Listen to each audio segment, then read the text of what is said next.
and welcome to Bookmas Day 2, where we are going to be making some bookish Christmas decor. So, this is not a disclaimer, but just kind of more of an FYI. I am not a crafter. I try, but I am like creative mildly, but not aggressively. I try, but it never really turns out how it is in my mind. In my mind, I'm like freaking Martha Stewart, but in reality, I'm more like Snoop Dogg, who I feel like is not that crafty. I don't actually know his crafting abilities, so if he is good at crafting, I'm sorry, but him and Martha Stewart have a TV show, so that's why I lumped the two together. Anyways, that's entirely besides the point, but I hope that you guys enjoy this Christmas decor. I haven't actually filmed the crafting part, so I hope that this turns out how it is in my head and you get some beautiful Bookmas decor ideas from it, but I guess we'll see right now. Let's go! So the first thing that we will be making are these beautiful Hogwarts house ornaments. I'm only doing 3 of the houses because I couldn't find anything for the 4th, but let's do it. So the first thing that you will need is 3 different ornaments. You can find these at the dollar store or at Michael's. I got ones at the dollar store. They're a little bit bigger than I would have liked, but they will work for the purpose of this. And then you're going to need some different colored glass beads that match whichever Hogwarts house you wanted to do. So I'm doing Gryffindor, Slytherin, and then Hufflepuff. I would have done Ravenclaw as well, but I couldn't really find anything that would have worked for Ravenclaw. Even Hufflepuff, they're not really yellow, but they'll work. Then you either need a funnel or a piece of paper that you are able to roll into a funnel. That will work just as well. You just need to make sure that whatever you're going to use has a big enough hole so the beads can fit through easily. So now what I'm going to do, I'm starting off with my Slytherin ornament, and I am just going to take my funnel and put it into the opening of the ornament and pour my beads through. So it's super simple, easy like that. And I'm just starting off with the green, and then I'm going to do the silver, and then I'm going to do green again. I'm just going to alternate the colors so then they will be already partially mixed. So then once you're done with that step, what you're going to do is replace the lid. Mine's a little bit warped just because I had tried filming this before and messed it up a little bit and then had to like wash them out and stuff. So I struggle a little bit, but it should not be that difficult. But now you're just going to shake it all up to mix up the beads and everything, which is a super easy step. You'll notice, I think it's because I washed mine, they're a little bit staticky, so the beads are sticking to the side, but I kind of like the look of that. It looks really cool, I think. But just shake it until it's mixed, and then you are all done your ornament. So now we're just going to repeat these same steps with the other colors corresponding to the other Hogwarts houses. Now, I used beads for this, but I would actually recommend using glitter if that's available to you. I just couldn't find any, but if you can use glitter, then the ornament won't be so heavy because this really would only work on a strong branch or an artificial tree with the beads. But with glitter, it definitely gives you a little bit more flexibility, and the glitter will actually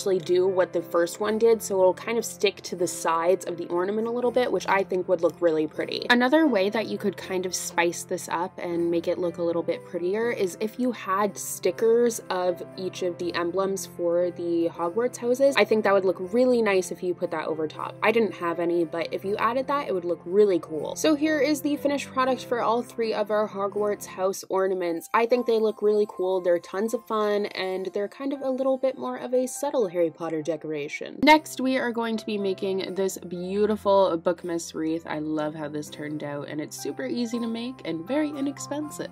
So for this next DIY, the first thing that you'll need is a little styrofoam outline of a Christmas wreath. I got mine at the dollar store, and then you will need some paper that resembles book pages, and then you will need tape. You can use glue. I like using tape because I'm not crafty. The final thing that you'll need is just something decorative for your wreath, so I bought a bushel of fake flowers at the dollar store that I'm going to just pluck off the stem to stick on my wreath, or you can use bows or whatever. So now you're just going to take the paper and just rip it up into strips, so it doesn't matter what size they are, just some strips.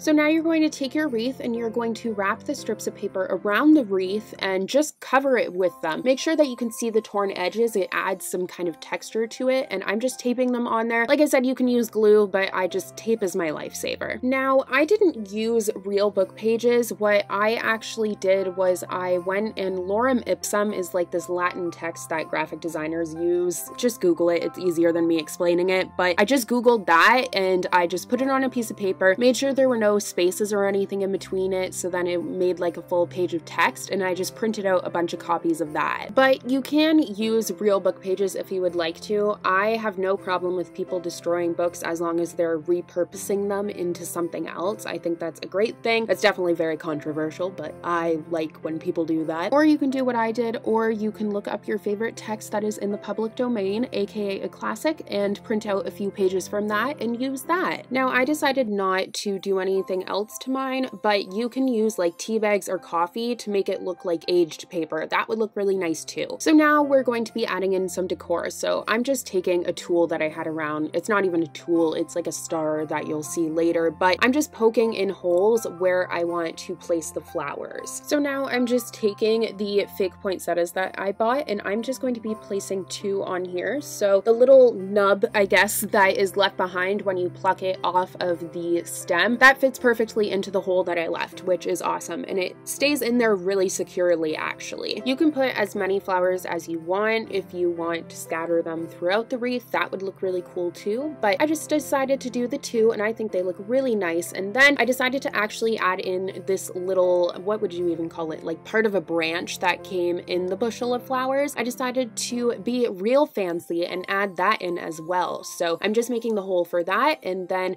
this one had like a little thing on the bottom of it, so I had to take that off. But then once I took that off, that slid right in and it stayed there very nicely as well. But this is actually my favorite out of all of the crafts that I made. I think that this one is simplistic, but it looks super cute and festive. And the final piece of Bookmas decor that I'm going to be showing you how to make is this beautiful little Bookmas tree. It is so cute, and once again, really easy to make, surprisingly. So first thing you'll need is a little styrofoam outline of a tree. I got mine from the dollar store again. Then you'll need the papers we used in the last DIY, and this one's kind of similar. You're going to just tear up those papers once again. Then once you have those papers all torn up, you're just going to wrap them around the tree as nicely as possible. Don't worry about it being neat and stuff. This is once again something where you can glue it, but I like tape rather than glue because I'm lazy, so I'm just taping it on, and I'm trying to leave as little white space as possible. I'm trying to fill as much as I possibly can, and this is definitely one where there's an obvious back side to the tree, so don't worry about the back looking stupid. Just focus on making the front of it look nice. If you do this one as well as the wreath, you will quickly learn that the wreath is quite a bit easier. It's just getting the paper around that cone shape evenly is kind of difficult, but it works out in the end.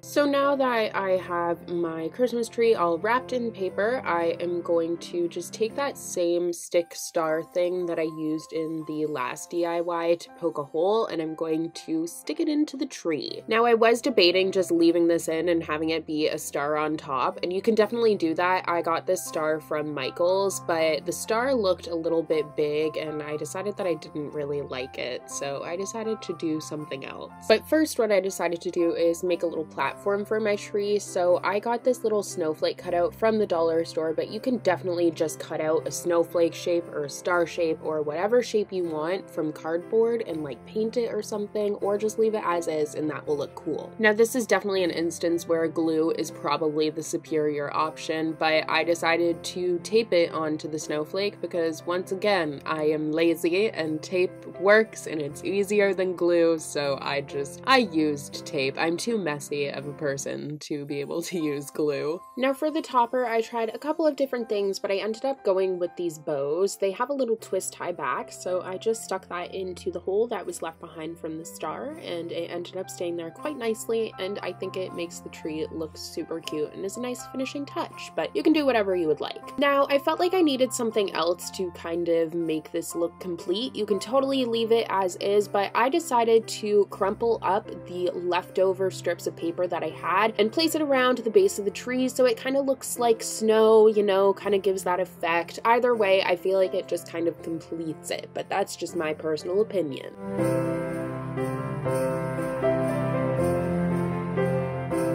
And ta-da! We have our finished product for our final piece of Bookmas decor. I think it looks so cute. So I hope you guys enjoyed that video, and I hope that it helped you to come up with some ideas, at least, to bring some bookishness into your Christmas decor and make it Bookmas decor. If you guys are enjoying Bookmas, don't forget to subscribe. I put out new videos every Monday and Thursday on my regular schedule, but right now I am putting out videos every single day up until 2018. And if you guys tried any of these crafts, please make sure to tweet me or Instagram me with what you did. I would love to see it and see how it turned out for you. But my Twitter is @HailesInBookland, so you can tweet me there and also use the hashtag Bookmas2017, or you can tag me in it on Instagram. My Instagram is @HaileyInBookland, and you can also use that hashtag there. But all the information is down below for you guys. So thank you guys so much for watching today's video, and I will see you tomorrow for Bookmas Day 3. Bye! Just see those sleigh bells jingling, ring, ting-a-ting-a-ling. I'm on, it's lovely weather for a sleigh ride together with you.